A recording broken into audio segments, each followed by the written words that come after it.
Sejam todos bem-vindos à nossa segunda aula sobre investimentos no exterior. Eu sou Alexandre e eu tenho o prazer de apresentar para vocês o segundo episódio desse programa semanal que está indo ao ar todas as quintas-feiras, falando sobre o jeito zen de investir no mercado americano. Nós hoje, nesse segundo encontro, vamos falar a respeito de Amazon, fazer um estudo profundo a respeito da empresa e do processo de tomada de decisão sobre por que ter a Amazon e por que a Amazon é a maior posição dentre todos os ativos que eu tenho nessa carteira pública de ações nos Estados Unidos. Adicionalmente, a gente vai falar a respeito da crise das tarifas de importação e das notícias recentes a respeito dos acordos que foram atingidos com grandes economias mundo afora, União Europeia, Japão, Reino Unido, e com aquilo que não foi acordado, não teve nenhum tipo de negociação e vai resultar no maior impacto de todos justamente em cima do Brasil. Disclaimer, como sempre, vamos lembrar que esse programa tem fins puramente educativos e que nós não estamos fazendo aqui nenhuma recomendação de investimento. O que a gente fala é a respeito da minha estratégia, do meu posicionamento pessoal em relação a cada um dos ativos, da minha carteira que eu divulgo, mas é minha responsabilidade e ela atende às minhas regras e às minhas necessidades dentro da estratégia e do momento de vida em que eu estou. Isso não necessariamente é a melhor coisa para quem está assistindo, né? Então, a gente sempre estimula que vocês desenvolvam a sua própria estratégia, que vocês tenham o apoio, se necessário, de casas de research. Um monge não é esse tipo de empresa e não produz esse tipo de relatório com recomendações de compra e venda, com preço justo, etc. Tá? E que antes de qualquer tipo de escolha, vocês tenham uma estratégia bem desenvolvida, bem firme, que atende às necessidades de cada um, certo? Aquilo que é bom para mim não necessariamente é bom para ti. Aquilo que deu certo para mim, deu lucro, gerou dividendos, não necessariamente vai ter o mesmo resultado depois. E copiar qualquer parte do portfólio ou das minhas operações mostradas daqui para frente implica em risco de perda de dinheiro, né? E de você se frustrar por ter não pensado a respeito e simplesmente terceirizado o processo de decisão. O objetivo aqui é que vocês aprendam como é que é o meu processo para que possam desenvolver o seu próprio. Beleza? Não se esqueçam, também tem um disclaimer completo a respeito de todas as questões legais e de direitos autorais no final do vídeo. Não deixem de assistir. Vamos direto ao tabelão, vamos direto ao que interessa, fazer uma atualização da nossa carteira e mostrar como é que as coisas andam. Na semana passada eu mostrei para vocês a lista completa dos ativos, né? Então nós tínhamos aqui cada um deles discriminado com a quantidade de dinheiro investida um por um, e nós podemos ver que a Amazon é disparada a minha maior posição, né? Com aproximadamente $7 mil de valor. Isso aqui não foi o meu preço de compra, não foi meu valor de compra. Essa posição de Amazon é um pouco mais antiga, ela já subiu bastante, mas eu não estou me desfazendo dela, apesar dela já ter atingido 20% do meu portfólio. E hoje a gente vai contar essa história e contar o porquê. Na questão de lucro por ativo, o ativo mais lucrativo segue sendo o MicroStrategy, seguido de perto por Prata, né, pelo ETF PSLV. E na alocação geral, na alocação por setor, não mudou muita coisa. Tecnologia deu uma subidinha, né? Estava em 44% na semana passada e hoje 45%, provavelmente porque alguma coisa desse ramo aí subiu ou algum outro setor teve preços reduzidos e por conta disso a gente, né, mudou um pouquinho a proporção. Também mudou aqui o rendimento de 2025, estava em 15,5%, caiu um pouco para 14,5%. Ainda segue muito perto da minha meta anual de 15%, nada que a gente deva se preocupar. No campo dos proventos, nós tivemos uma atualização dos dividendos pagos. Financials e Technology ainda são os principais pagadores de proventos, seguidos de perto por Consumer Staples e Consumer Discretionary. Aqui na lista dos dividendos pagos, um por um, a gente teve esse update aqui. O banco OBDC, que é uma BDC, né, um banco que investe em outras empresas, pagou um dividendo gordinho aqui e acrescentou um pouco na nossa carteira.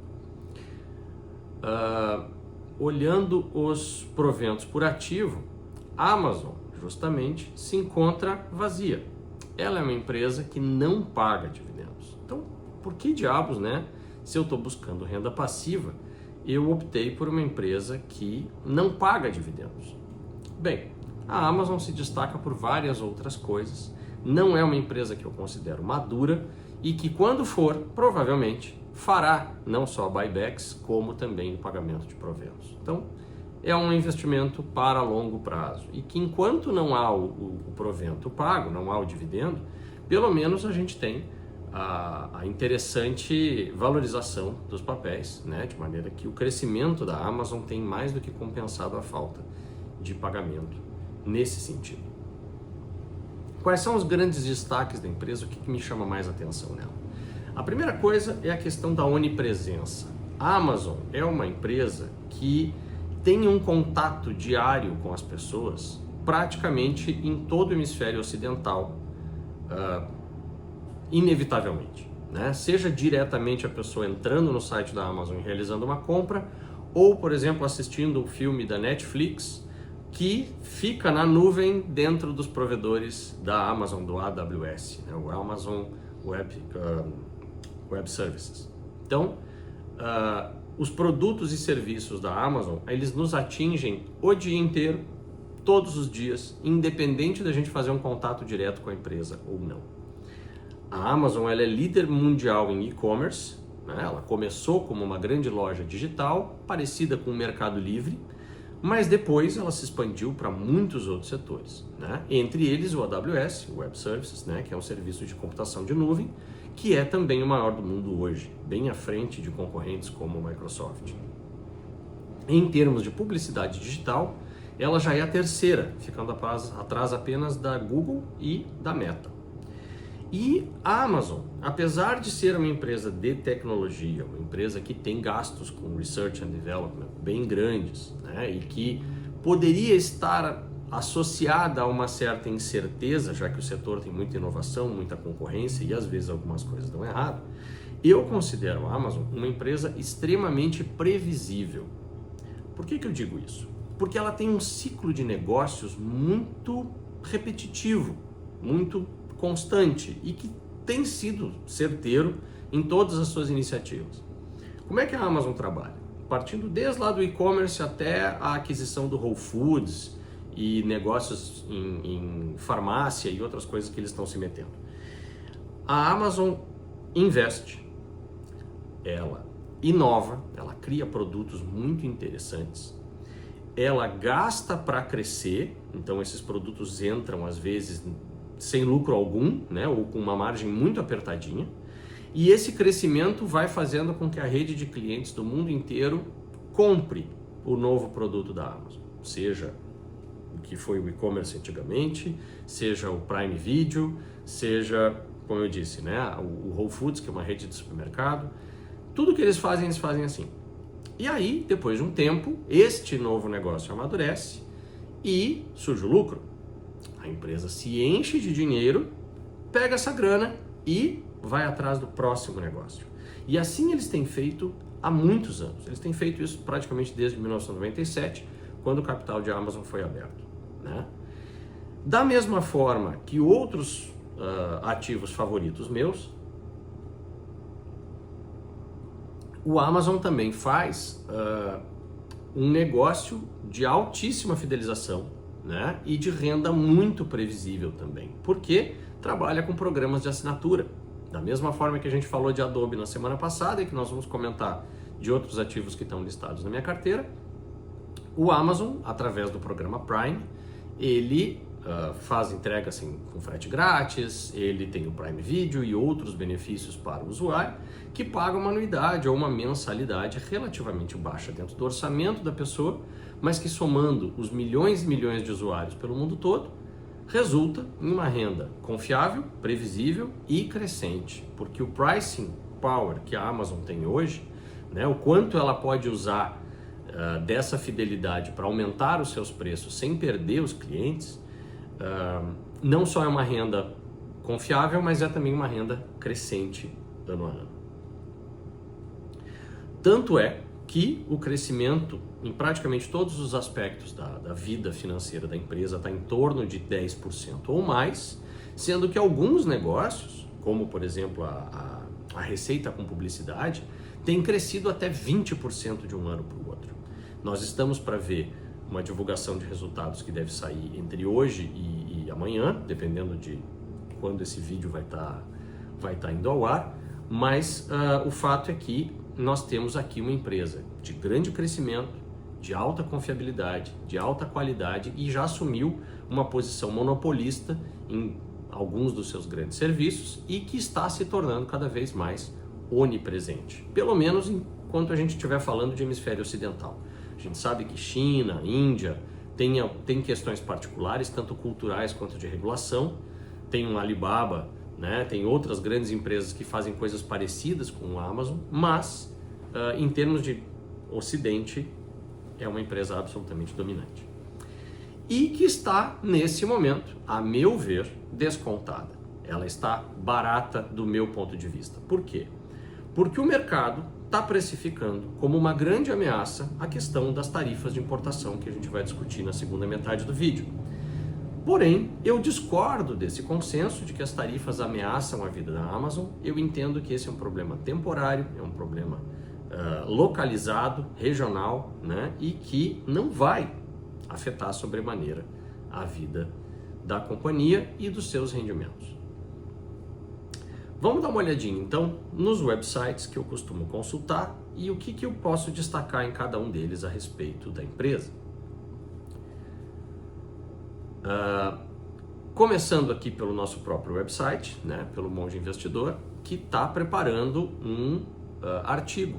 Né? Nós vamos colocar no nosso blog, está aqui nos rascunhos ainda, semana que vem vocês devem poder ler, um relatório absolutamente completo a respeito de Amazon, né? Onde eu vou colocar todos os números, todas as questões de uma forma que vocês vão poder acompanhar em maior detalhe do que a gente faz aqui no vídeo. Então, para pegar um resumo, o que nós temos aqui?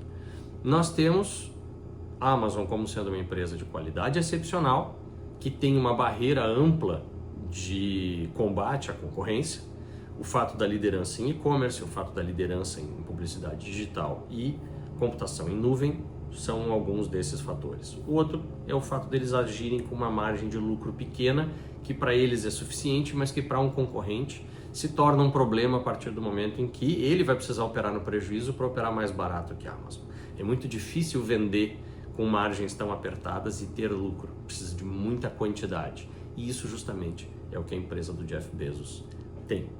A saúde financeira da empresa é extraordinária. Ela tem, por exemplo, um fluxo de caixa anual maior do que o que ela tem em dívida, de maneira que o uso de crédito dela é muito inteligente, é muito dentro daquilo que otimiza para a empresa, tanto que o caixa dela aplicado rende mais juros do que o que elas têm para pagar de dívida. Então a dívida acaba sendo uma coisa barata, porque o dinheiro que ela investe a partir do crédito que emite, com um grau de investimento, né, pagando juros muito baixos, ela consegue investir em si própria e receber benefícios maiores, né? Receber mais dinheiro do que aquilo que ela vai pagar pelos seus empréstimos.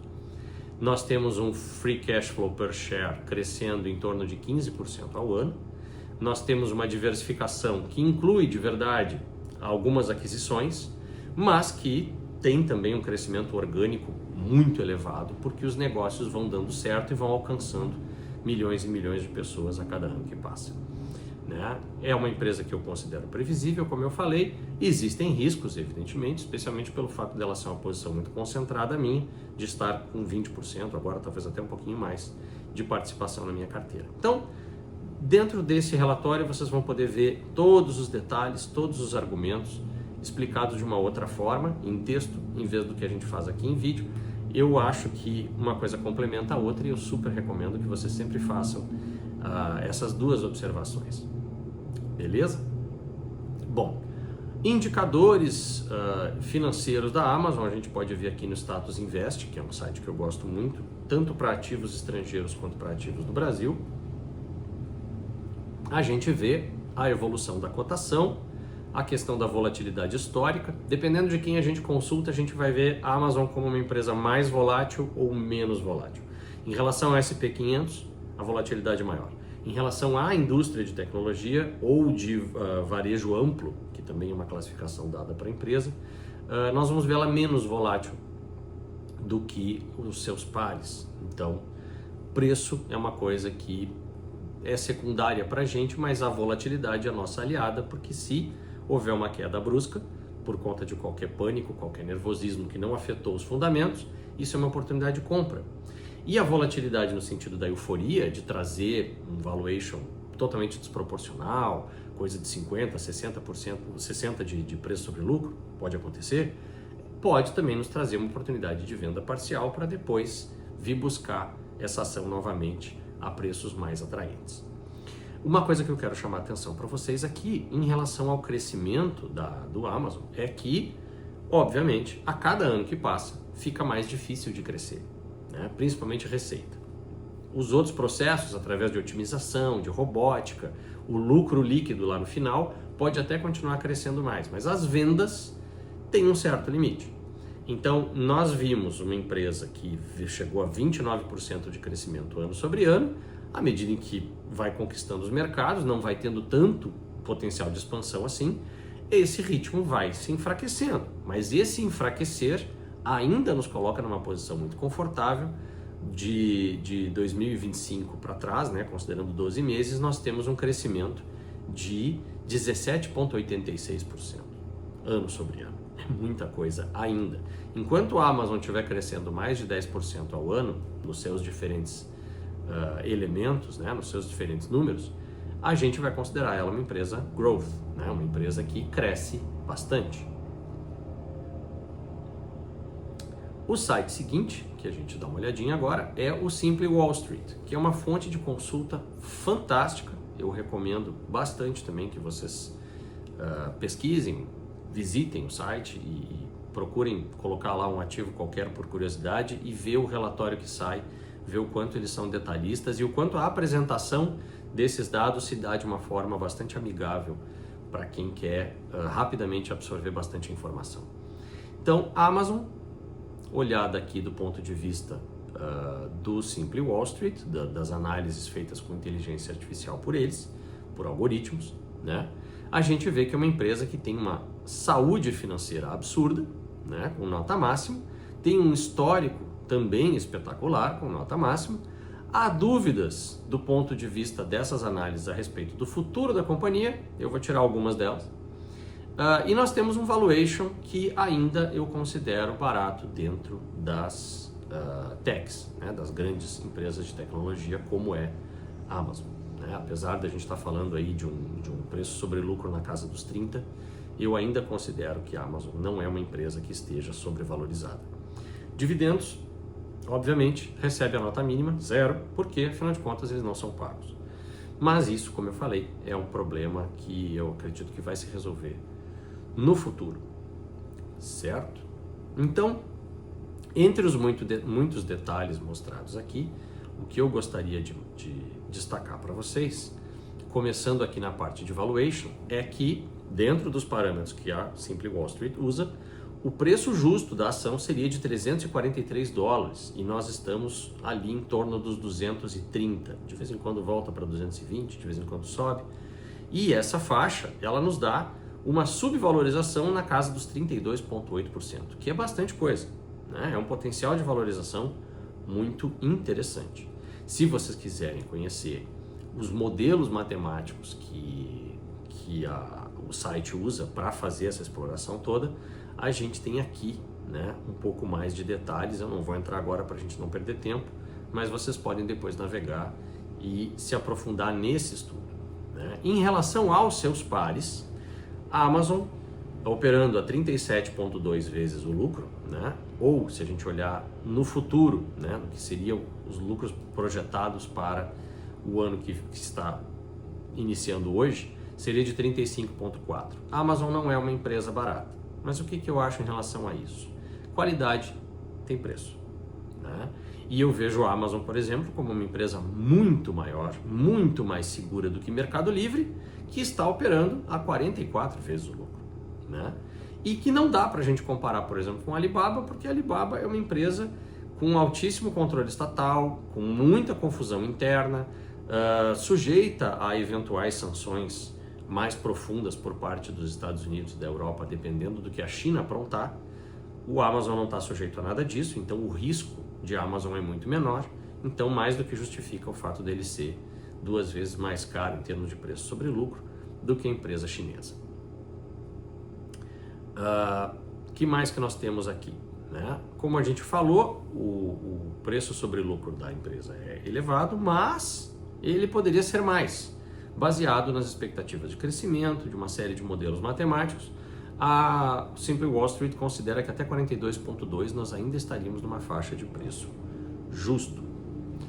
Em termos de avaliação dos analistas, né, a gente tem aqui uma fragilidade muito grande sempre nos acertos. Eles erram muito, né? E a gente vê que nos últimos anos, poucas vezes o preço real e o preço apostado um ano antes por esses mesmos experts. Só 3 vezes nós tivemos um acerto na mosca, né? E do resto todo do tempo o preço não teve onde eles imaginavam que estaria. Mas é interessante observar que eles estão constantemente apontando o preço de Amazon mais para cima, salvo raros períodos, raras exceções.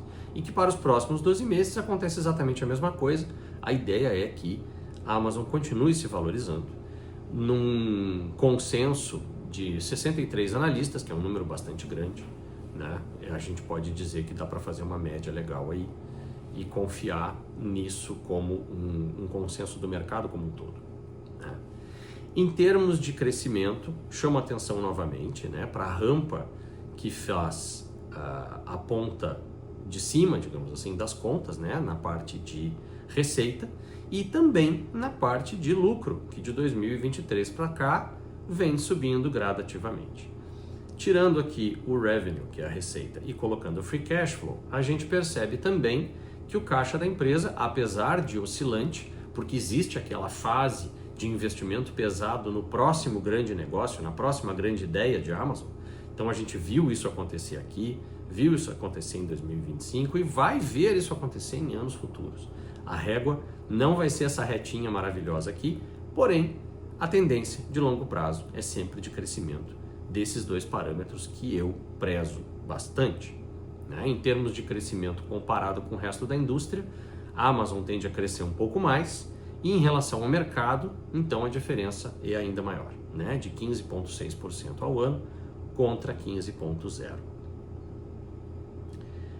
Existem muitas outras informações no site, né? A gente aqui, por exemplo, olha a respeito do passado da empresa, do histórico de crescimento, de números realmente impressionantes, na casa aí dos 25%, 26%. E esse gráfico aqui é um gráfico que eu gosto muito, acho muito legal da gente estudar ele. Reparem, por exemplo, que do ano de 2014 para cima, chegando aqui a 2024, 2025, o que acontece com o negócio Amazon Web Services, né? O negócio de computação de nuvem do Amazon? O quanto ele vem crescendo a cada vez que a gente atualiza o gráfico, né? E que apesar de a gente ter uma concentração bem grande da receita em América do Norte, não dá para desconsiderar que 22% vem de vendas acontecendo fora do ambiente Estados Unidos, México e Canadá. Então, é uma empresa que tem um alcance global, tanto do ponto de vista geográfico, né, quanto dentro da sociedade, pessoas de diferentes classes sociais, de diferentes níveis, de diferentes idades, usam o Amazon de uma forma ou de outra e trazem receita para a empresa. Então essa diversificação é uma diversificação realmente muito interessante para quem investe, né? Outra coisa legal de a gente ver aqui é o retorno sobre o patrimônio, né?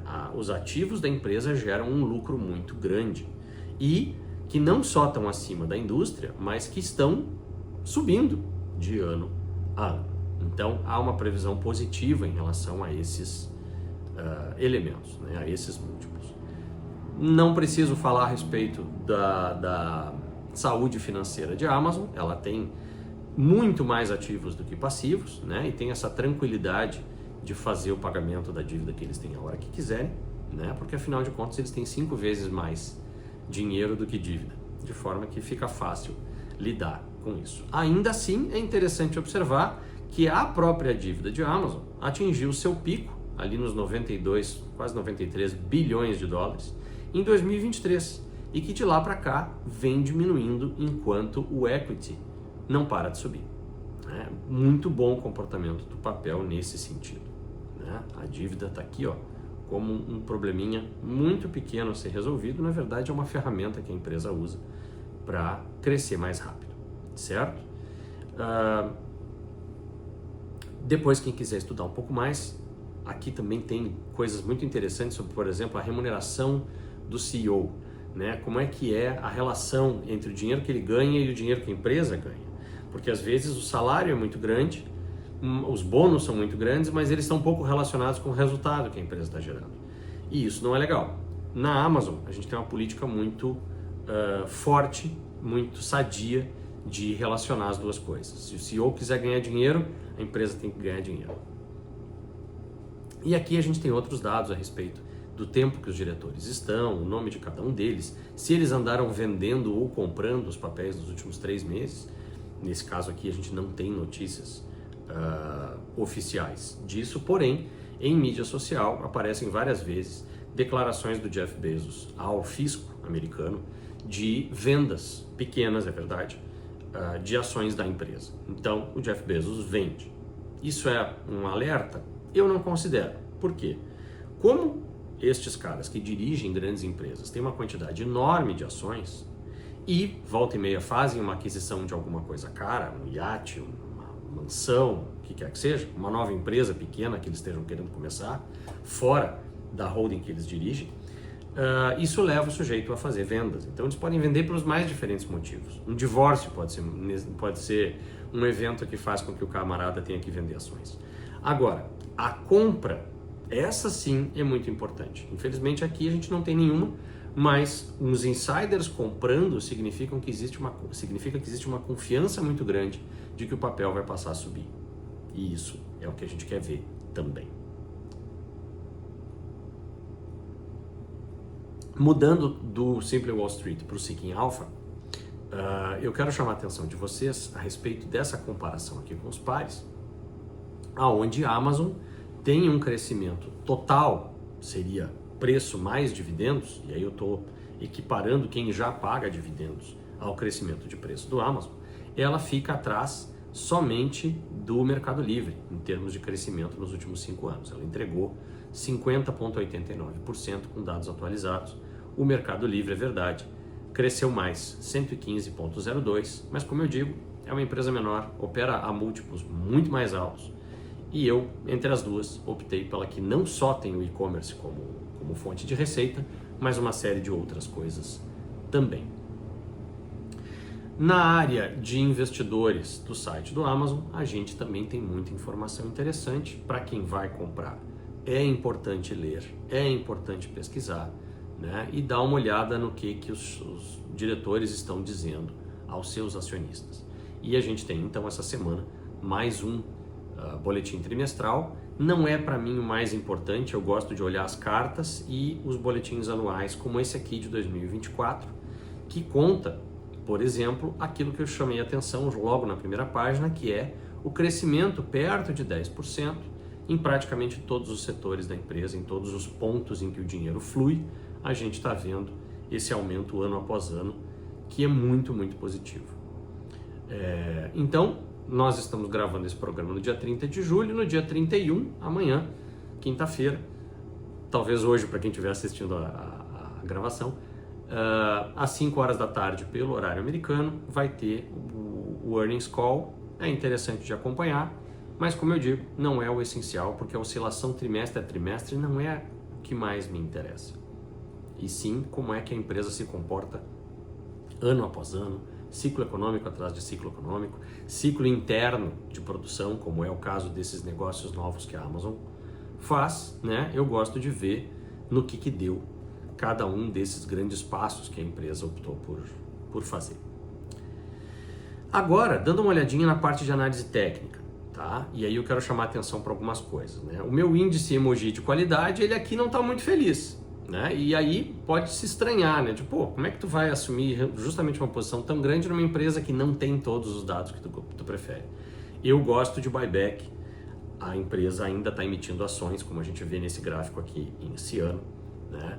O fluxo de caixa dela de vez em quando dá um tombo bem grande, chega a ficar negativo, seja porque foi afetado por uma recessão, ou seja porque fez grandes investimentos, mas o fato é que ainda é uma companhia que nada em dinheiro, como dizia o Warren Buffett, né? Que era o que ele buscava, eram sempre as empresas que estavam nadando em caixa, né? E a Amazon tem dinheiro para dar e vender. O fato de não distribuir dividendos é um defeito, no meu entender, mas como eu disse, né, a empresa amadurece, não tem mais tanto espaço assim para crescer ao longo do tempo, e à medida em que esses mercados vão se estabilizando e a empresa vai amadurecendo, ela vai tendendo a distribuir dividendos para os seus acionistas.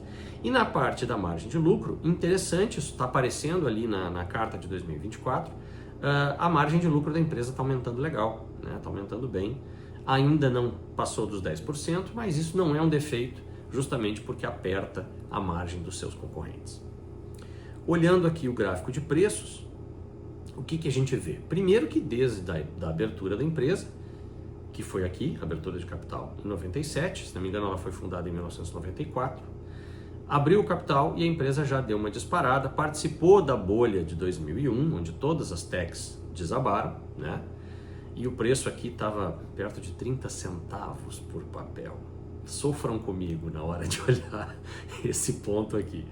Mas o fato é que de lá para cá, o que aconteceu com a empresa? Entre altas e quedas, né, ela vem firmando esta linha branca em diagonal aqui, que é uma linha de tendência de alta. Vou colocar isso em destaque, para a gente ver que os fundos vão acontecendo a preços cada vez mais elevados. Ou seja, o arrependimento daqueles que não compraram a Amazon, ele chega cada vez mais cedo. Então o camarada que não comprou a 30 e poucos centavos, quando viu ela subir para 5 dólares, ele disse, cara, se cair esse troço para 3 dólares eu compro. Quando estava 30 dólares, pô, se cair para 25 eu compro. Pô, agora que foi a 200 e tantos dólares, se cair a 190 eu compro de novo. Então esse arrependimento ele vai chegando em preços cada vez mais elevados. O que significa uma força compradora, uma força impulsora para o preço continuar subindo ao longo do tempo. E isso então, essa linha que une todos os fundos principais do papel é o que a gente chama de linha de tendência de alta. Aqui no verdinho a gente observa onde foi a minha entrada, tá? A minha entrada foi aqui em agosto de 24, mas nós revisitamos o meu preço durante o grande impacto da crise das tarifas, né? Onde o Trump anunciou tarifas de até 150% para a China, muita coisa que a Amazon vende lá, né? E aí houve um pânico muito exagerado, houve uma baita queda que já está sendo praticamente neutralizada. Hoje a Amazon fechou a 230,25 dólares e ela agora está trabalhando no pós-market, né? Depois do fechamento, em 236, 236,15 por ali. Então o que é mais importante daqui? É a gente ver essa tendência de alta e ver que o último topo histórico feito, ele foi uma linha de resistência bem importante aqui na casa dos 175 dólares, isso entre 2020 e 2022. A empresa várias vezes bateu nessa região aqui, não conseguiu superar e tomou um grande tombo. Depois disso, de 2022 para cá, a empresa não só encostou aqui, como superou os 175, voltou a testar essa região, que foi onde eu fiz a minha compra justamente, como suporte, fez novo topo histórico, recuou aqui na crise das tarifas, de novo revisitou os 170 e poucos dólares e subiu novamente. Ou seja, o que antes era um grande obstáculo para a continuação da subida, que é o que a gente chama de resistência, se transformou em um suporte, ou seja, passou a ser um ponto importante de entrada não de vendedores que forçam o preço para baixo, mas de compradores que forçam o preço para cima. E é isso que me faz entender que nós vamos romper esse topo histórico aqui no futuro, ainda que haja uma nova queda aqui amanhã ou depois para casa dos 190 dólares, eu vejo nesse tipo de movimento oportunidade de compra e não motivo para me preocupar. Desde que a linha de tendência de alta, essa diagonalzinha branca aqui, seja respeitada. Se nós a perdermos, como está no meu livro de regras, né, a minha estratégia do monge investidor, ela tem exatamente esses parâmetros. Se passa para baixo da linha de tendência de alta, necessariamente esse ativo ele entra em revisão para mim. Então eu vou checar de novo todo o meu processo decisório, tudo que me levou a comprar, tudo que me levou a manter, para ter certeza de que essa decisão ainda é acertada diante da novidade no gráfico, de que o mercado está abandonando aquele papel, o mercado está ficando pessimista com ele no longo prazo, a ponto de começar a fazer fundos cada vez mais baixos e os arrependidos não serem mais aqueles que não compraram e sim aqueles que não venderam.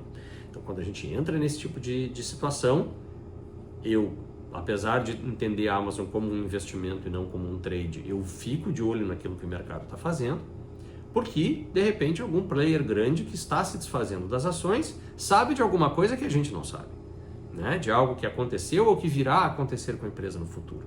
Então, para mim, é um red flag, né? Um sinal de alerta, caso a gente perca essa tendência. Não estamos nem perto disso, né? A gente está vendo aqui a média de 200 dias, que é um outro parâmetro de suporte. Nós estamos trabalhando acima dela, acima da linha de tendência de alta, nos aproximamos 2 vezes sem sequer tocá-la, então tá tudo bem, tá tudo nos seus devidos lugares. Certo?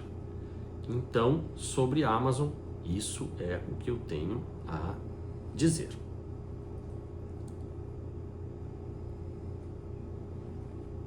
Vamos comentar agora essa questão da crise das tarifas, né? O que o Trump impôs de tarifas de importação dos Estados Unidos, ou seja, quem quer que queira exportar para os americanos estará sujeito a uma sobretaxa, né? E o que acontece na minha carteira, na economia americana e, inevitavelmente, por conta das notícias que estão pipocando, a gente precisa falar a respeito dos ativos brasileiros, né? O que vai acontecer com o Brasil a partir de 1º de agosto, quando entra a tarifa monstruosa de 50% em cima das nossas exportações para lá. Então, assim, a primeira coisa que a gente tem que avaliar é o grande problema da economia americana não passa pelas tarifas. Tá? As tarifas são importantes para os países que exportam, as empresas que recebem esses produtos lá. Todo esse grupo de pessoas jurídicas vai ter que apertar as suas margens para não jogar no cliente o aumento de preços direto, porque se fizer isso, o cliente acaba comprando menos e essas empresas ficam mais prejudicadas. Então, o peso vai sendo dividido entre todos esses atores.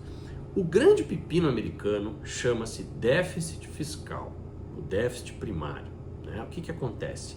A dívida americana não para de aumentar, está ultrapassando 100% do PIB, que é um valor típico de países que estão em crise muito profunda, como aconteceu com a Grécia ou com a Espanha, ou momentos em que os americanos estiveram envolvidos em guerras mundiais. Fora disso, nunca chegamos perto de 100% do PIB, que é onde nós estamos agora.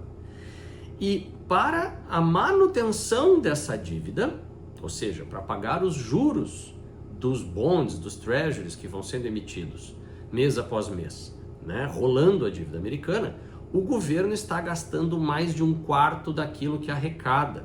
$1 trilhão.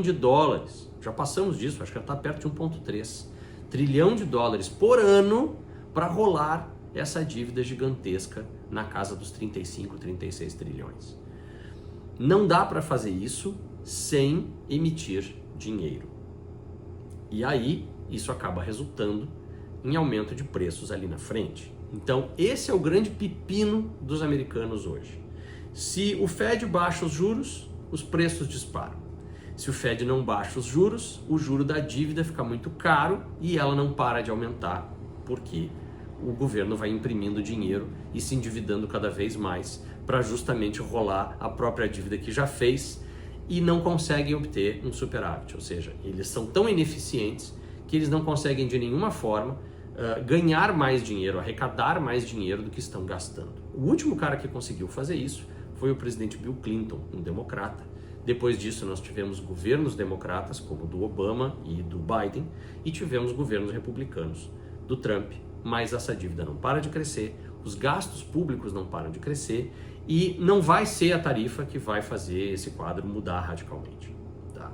O que poderia fazer isso mudar radicalmente seria acabar com o populismo eleitoral e acabar com o welfare state. O que é o welfare state?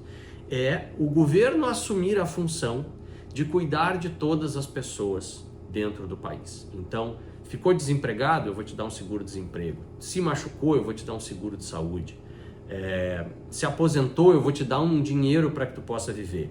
Essa tentativa de cercar de algodão todos os problemas que qualquer pessoa pode enfrentar ao longo da sua vida, isso resulta em gastos públicos descontrolados, especialmente se a gente considera que ao longo das décadas a população americana está envelhecendo, está nascendo cada vez menos gente, os velhos estão ficando cada vez mais tempo vivos, né? A expectativa de vida vai aumentando, então uma porção crescente da população vai ser uma população que não produz, que não paga grande coisa em termos de impostos, mas que consome muito recurso público.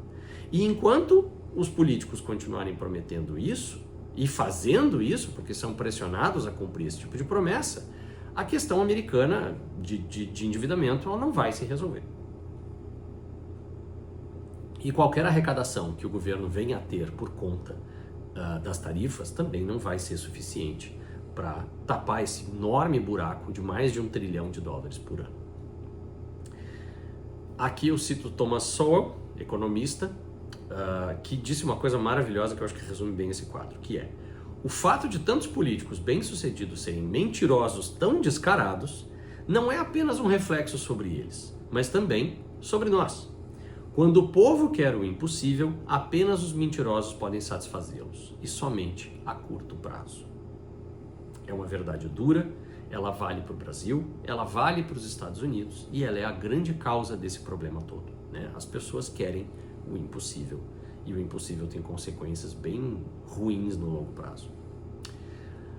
Mas assim, a primeira coisa que eu quero dizer sobre as tarifas em particular é que não há motivo para pânico, pelo menos do ponto de vista de quem investe fora, de quem tem ações de companhias americanas ou de outras companhias globais que têm um envolvimento grande com os Estados Unidos. Então assim, esqueçam de cara todas as previsões apocalípticas de que o comércio do mundo vai sofrer uma revolução a partir dessas tarifas e tudo vai ser diferente, para pior, né, normalmente, que a economia americana vai entrar num buraco do qual não vai conseguir sair por conta das tarifas, né, de que o mundo vai acabar. Não vai. Tá? Primeiro spoiler que eu posso dizer a respeito disso é: o mundo não vai acabar. Segunda coisa, a alta de preços nos Estados Unidos está sendo colocado por praticamente todos os economistas, todos os canais de mídia financeira, como Bloomberg, CNBC, etc., que o consumidor final daqueles produtos, então o cara que compra o carro em que o aço e a borracha do pneu e o chip do computador, da navegação lá do automóvel, tudo isso vai subir e vai ser jogado no colo do consumidor final. A pessoa que vai comprar o automóvel, que vai ter que desembolsar todo o dinheiro relacionado com as tarifas. Isso não é verdade, tá? Porque todos os agentes, como eu comentei antes, vão ter que cada um se apertar um pouquinho para possibilitar a venda do produto ao consumidor final. E outra coisa que é importante a gente diferenciar é o que é alta de preços e o que é inflação, que nesses canais é sempre considerado como sendo a mesma coisa. Não é. Tá? A inflação, pelo menos do ponto de vista da escola austríaca de economia, que é a que eu sigo, cujas verdades eu acredito, a inflação ela é um fenômeno monetário. Tá? A inflação significa aumento da quantidade de dinheiro em relação à quantidade de bens e serviços produzidos pela sociedade. Então, se uma sociedade cresce o seu PIB a 2% ao ano, mas ela emite 20% a mais de moeda num determinado ano, isto é inflação. Isto vai resultar, conforme esse dinheiro novo começa a circular na economia, em alta de preços. A alta de preços ela não é a inflação, ela é a consequência da inflação. Então, o fato de nós termos essas tarifas aumentando o custo de um determinado produto, bom, o que o consumidor pode fazer? Ele pode buscar outro produto. Ele pode segurar as compras, forçando a que o fornecedor daqueles produtos aperte as suas margens de lucro ao máximo possível. Então, não necessariamente nós vamos ver uma alta de preços muito grande, por conta das tarifas. Agora, o M2 americano, a quantidade de dinheiro que está sendo produzido e está em circulação, não para de aumentar. E esse sim pode ser um fenômeno que vai resultar na alta de preços depois, que eventualmente vai ter como responsável público, né, o inimigo público, as tarifas. Mas não vão ser as tarifas que vão jogar os preços da economia americana para cima. A outra questão, já mencionada, né, é quem vai pagar o preço. Quem vai pagar vai ser todo mundo, não vai ser só o consumidor final. Né? O cara que exporta, né? Vamos, por exemplo, pegar essa questão do aço. Né? O brasileiro exporta aço para os Estados Unidos. Vão enfiar uma tarifa de 50% nesse aço. A Ford vai comprar aço brasileiro 50% mais caro? Não vai. Né? Ela vai procurar outro país que também fabrica aço e pode jogar esse material, essa matéria-prima, para eles por um preço mais em conta. Isso vai fazer com que o fornecedor brasileiro perca esse mercado ou tenha que baixar as suas margens de maneira a conseguir oferecer um aumento muito menor do que 50% para o importador americano. Esse importador, de qualquer forma, vai pagar 10, 15% a mais naquele produto e na hora dele repassar isso para o consumidor final, ele vai ter que apertar as suas margens. Ele vai ter que otimizar suas fábricas, ele vai ter que mecanizar processos que são feitos hoje por mãos humanas, ele vai ter que fazer alguma coisa para baixar o seu custo e conseguir vender não 15% mais caro, mas menos. Então, no final das contas, todo mundo vai se sacrificar um pouquinho, né? Desde o cara que produz a matéria-prima, que vai chegar nos Estados Unidos, que vai ser processada e transformada em alguma coisa que o consumidor de varejo vai comprar. Então, quando a gente considera essas grandes crises, seja uma crise da tarifa ou qualquer uma outra, né, é muito importante tentar transmitir um conhecimento, uma sabedoria lá do Zen budismo, melhor, antes do Zen até, né, do budismo indiano, do tempo do Siddhartha Gautama, quando ele descobre o caminho do meio. O que foi o caminho do meio para ele? Né? Ele era um príncipe, ele vivia em opulência dentro do palácio, onde todas as pessoas eram belas, eram jovens, eram sadias. Ele nunca tinha visto um pobre, nunca tinha visto um morto, nunca tinha visto uma pessoa doente, praticamente. Então essa vida de fantasia dele, ele considerou como sendo um grande extremo do início da sua jornada na Terra. E quando ele sai do palácio um belo dia, jovem ainda, ele se depara com todas essas coisas. Né? A Índia é um país miserável. Então, imagina naquela época, a gente vê gente apodrecendo na rua, muito doente, sem condições, com fome, etc, etc. Então toda a feiura do mundo foi apresentada para ele de repente e ele ficou muito decepcionado por ter se colocado naquele lugar de fantasia. E ele não volta para o palácio. Ele acaba se encontrando com sábios e meditadores profundos e tenta, com eles, entender esse outro lado do mundo que ele não conhecia. E ele faz dias e dias de meditação em jejum, sem comer, ele emagrece monstruosamente, quase morre. E aí, um belo dia, ele olha para essa prática toda extremista, né, pelo outro lado, pelo lado da pobreza, da fome, do sofrimento, e diz, pô, isso aqui também não tá legal, né? Isso aqui também não é o meu ideal. Então, onde é que está o ideal? O ideal está na metade do caminho. Então, assim, nos momentos de grande pavor, de grande pessimismo, nós devemos nos manter centrados. E nos momentos de grande otimismo, de grande euforia, a bolsa vai para 200 mil pontos, o Brasil é um foguete que vai decolar e entrar em órbita, os Estados Unidos vão crescer 10% ao ano, sei lá, né? A Nvidia vai valer, já está valendo 5 trilhões de dólares, vai valer 15.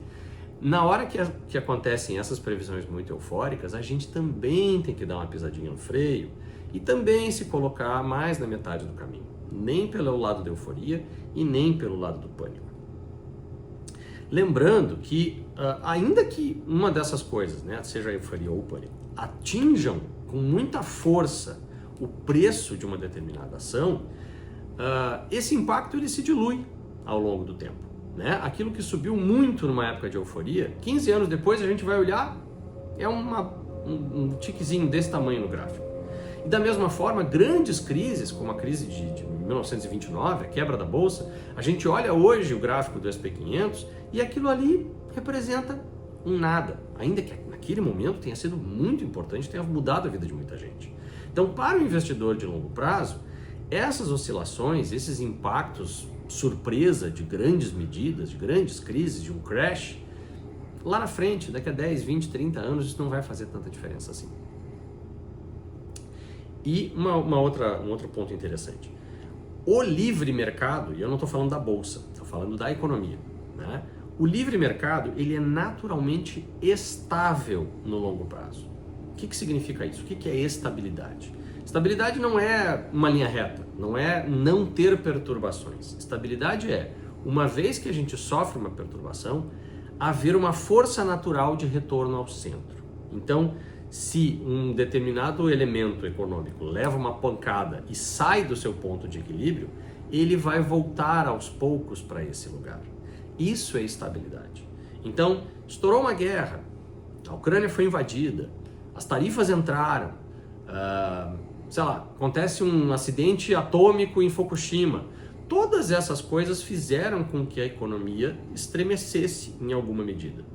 Né? Há um medo, esse medo gera um recuo dos investimentos, esse recuo dos investimentos faz com que a economia gire mais devagar e por conta disso cai bolsa, cai emprego, cai salários, cai PIB, etc. Mas todas essas coisas geram o quê? Geram oportunidades. Se uma determinada empresa sofreu um impacto muito severo de algum acontecimento, a concorrência que está de olho vai olhar e vai dizer, opa, esse é um nicho que eu posso pegar agora que aquele gigante está de joelhos. Né? Se, por exemplo, os custos aumentam demais, né? Vamos pegar um exemplo assim, indústria do fumo, tá? De repente, o imposto em cima do fumo dobrou e os custos de produção ficaram muito elevados. Né? Não está valendo a pena mais produzir fumo. O que o livre mercado vai fazer? Aqueles produtores vão começar a plantar outra coisa.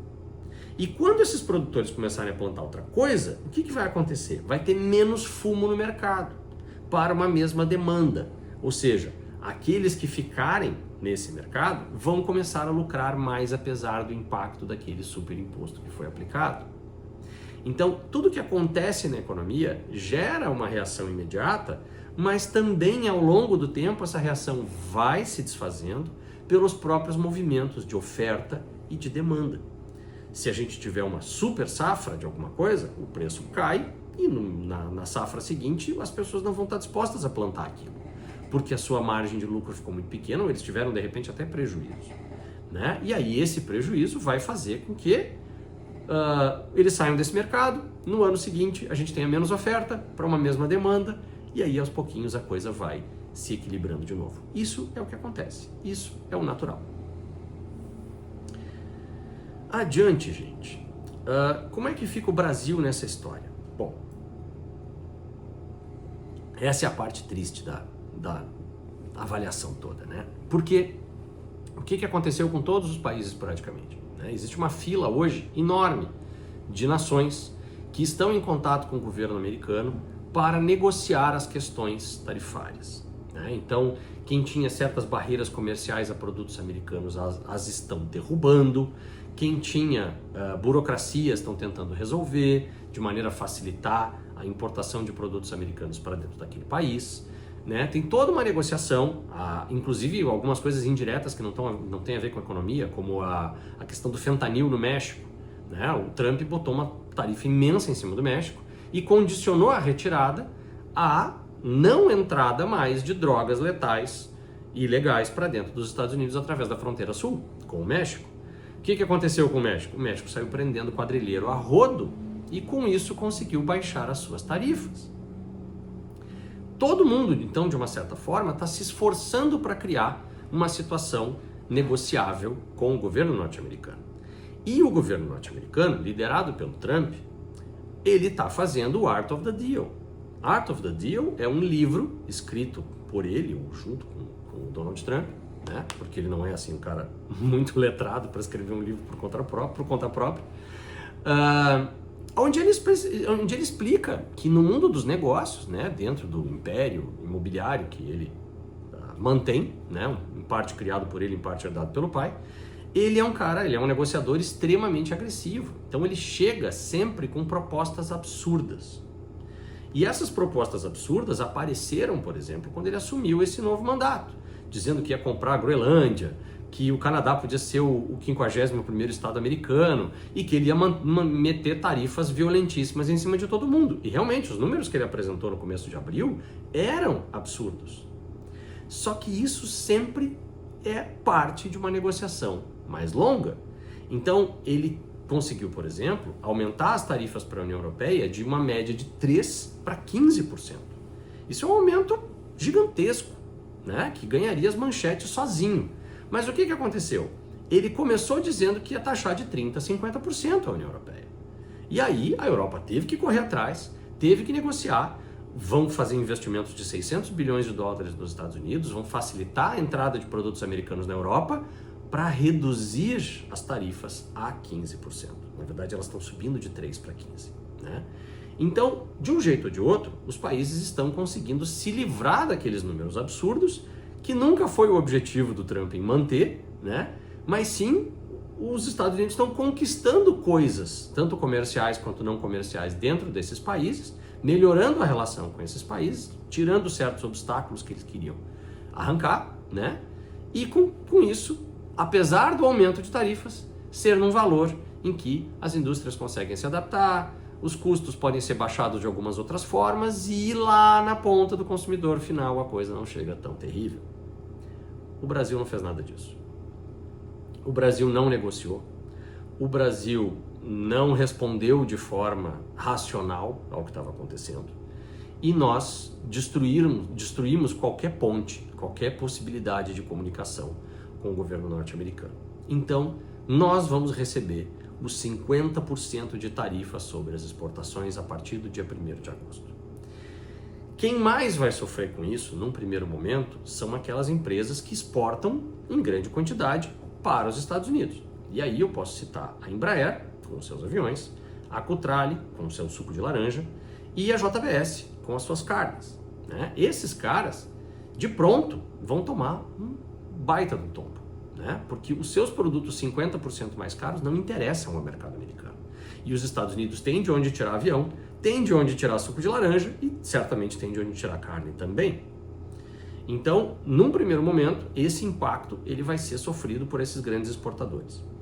Só que aí, o que acontece? Esses grandes exportadores têm a ver com uma série de caminhos produtivos brasileiros, né? Na produção de materiais, de tecnologia, de commodities agrícolas, e tudo isso vai ser impactado numa segunda rodada.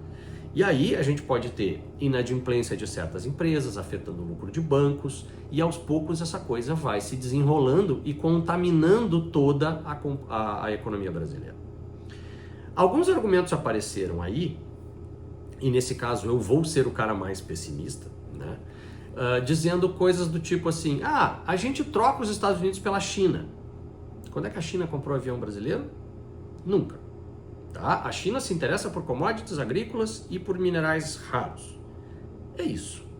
E mesmo dentro desses, a China tem comprado menos do Brasil nos últimos anos. Há uma redução. Por quê? Porque o milagre chinês acabou, gente. Eles fizeram, dos anos 80 até os anos 2010, mais ou menos, a maior migração humana da história da nossa espécie. Né? Onde mais de 1 bilhão de pessoas saiu do campo para a cidade. E ao fazer esse movimento, estradas, portos, aeroportos, prédios, hospitais, escolas, absolutamente toda a infraestrutura urbana teve que ser construída. E isso consumiu uma quantidade enorme de recursos. E muitos desses recursos foram comprados aqui do Brasil. Né? Só que isso passou. Não vai mais acontecer. E a China anda empurrando com a barriga e falsificando uma série de números econômicos para dizer que continua crescendo. Ela não está.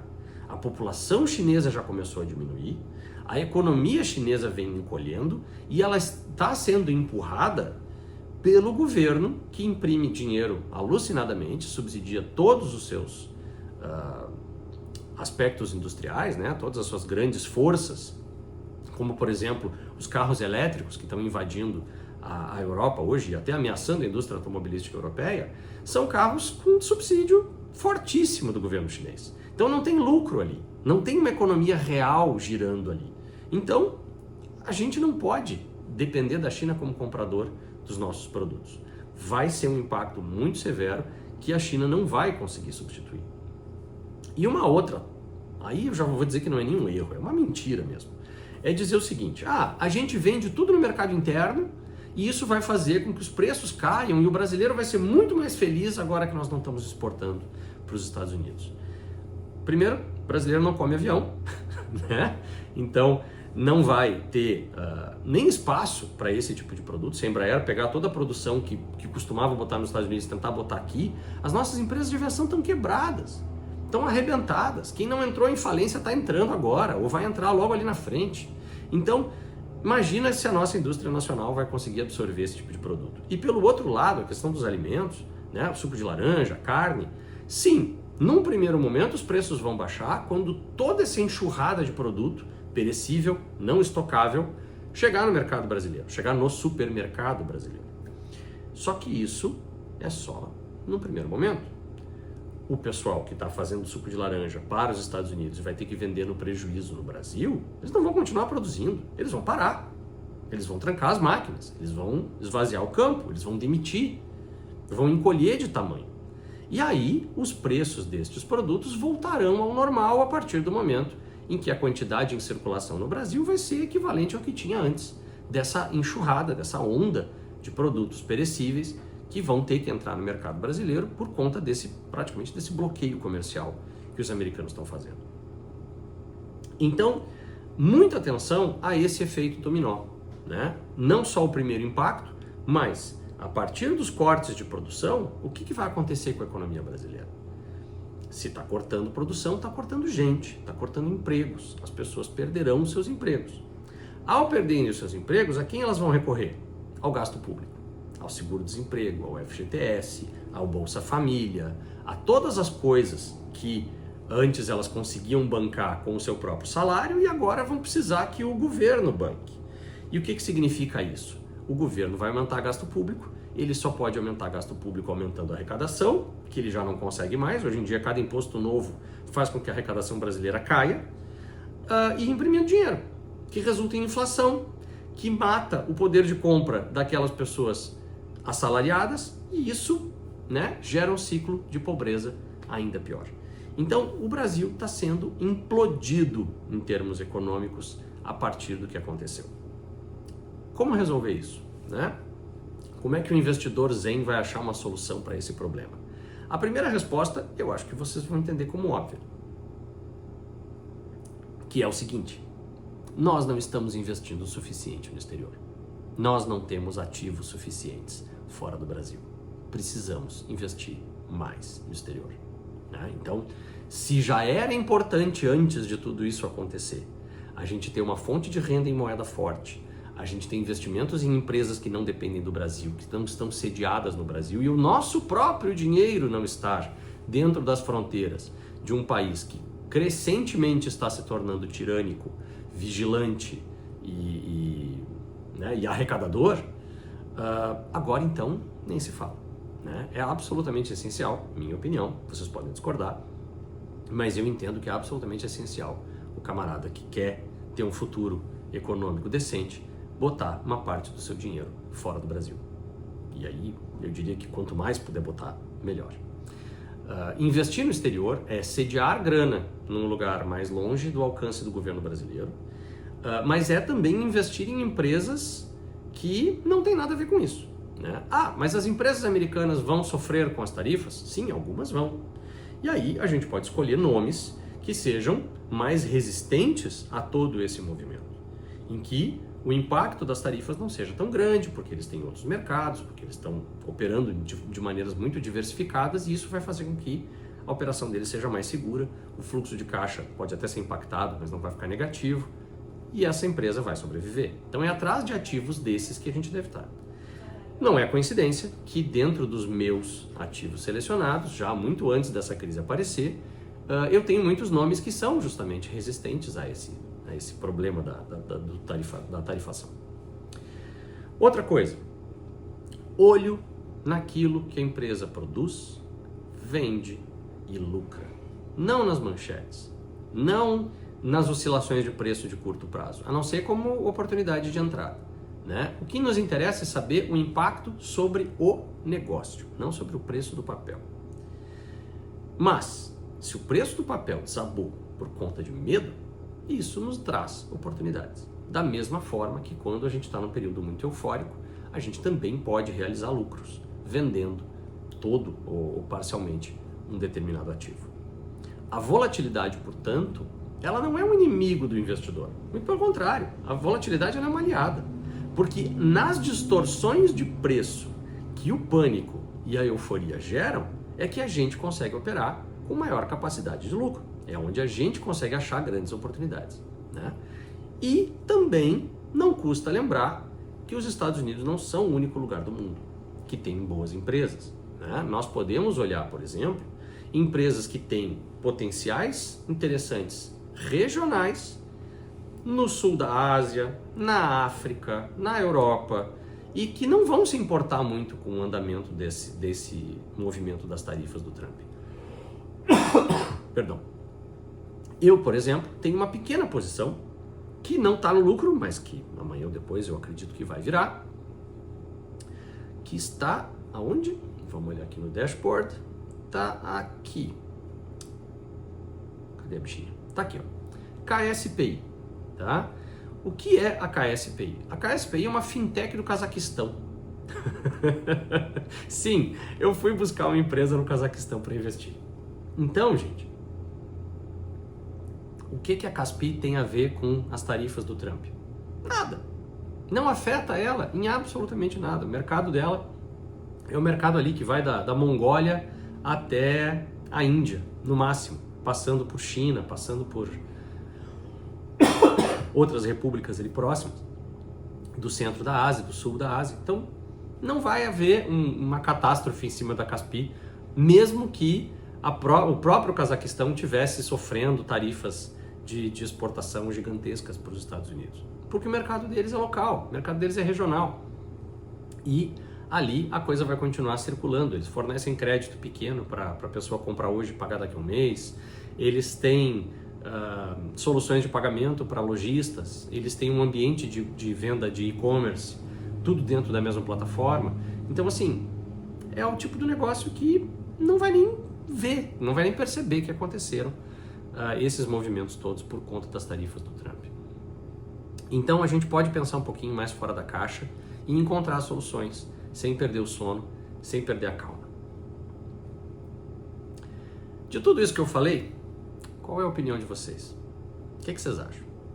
A Amazon é realmente uma empresa assim tão boa? Vale a pena comprar? O preço em que ela está hoje é justo? Está abaixo do justo? Está acima do justo? Qual é o modelo de números, né? De um modelo financeiro que vocês usam para definir o preço justo de uma ação? Tudo isso me interessa. Então, tragam as suas opiniões, tragam as suas críticas, tragam os seus pontos de vista para que a gente transforme essas aulas em um grande fórum de discussão, né? A galera que está no grupo de WhatsApp, nossos convidados, assinantes do programa Premium ou do programa Master, podem conversar sobre isso lá dentro do grupo, onde a gente tem um monte de especialistas trabalhando 7 dias por semana, 24 horas por dia no atendimento dessas grandes questões, desses debates. Então lá o papo nunca termina. No grupo de mentoria de investimentos no exterior, eu estou sempre atento às perguntas e às observações, de maneira que aquilo que eu sei eu respondo na hora, o que eu não souber pode ter certeza que eu vou pesquisar, vou correr atrás e trago as respostas para o pessoal. E quem não é nosso assinante, mas está acompanhando esse vídeo pelo YouTube, pode deixar os seus comentários, eu leio e respondo cada um deles, porque eu quero muito que esse programa não seja um monólogo, que ele seja uma conversa entre nós, quem está do lado de cá e quem está do lado de lá da telinha. Beleza, pessoal? Com isso, então, a gente encerra o episódio 2. Né? No episódio 1, nós falamos a respeito de Adobe, apresentamos a carteira. No episódio 2, hoje, né, falamos de Amazon e das tarifas de importação dos Estados Unidos. No nosso próximo encontro, se não acontecer nada muito extraordinário, nós vamos falar a respeito de ASML, uma empresa que eu adoro, E sobre a força do dólar, sobre a suposta desdolarização do mundo, se ela está realmente acontecendo ou não, como é que fica isso aí e se existe alguma outra moeda capaz de substituir o dólar nos dias de hoje.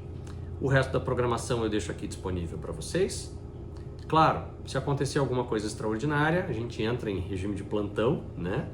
E gasta um episódio desses com o que estiver acontecendo de mais importante, de mais fundamental.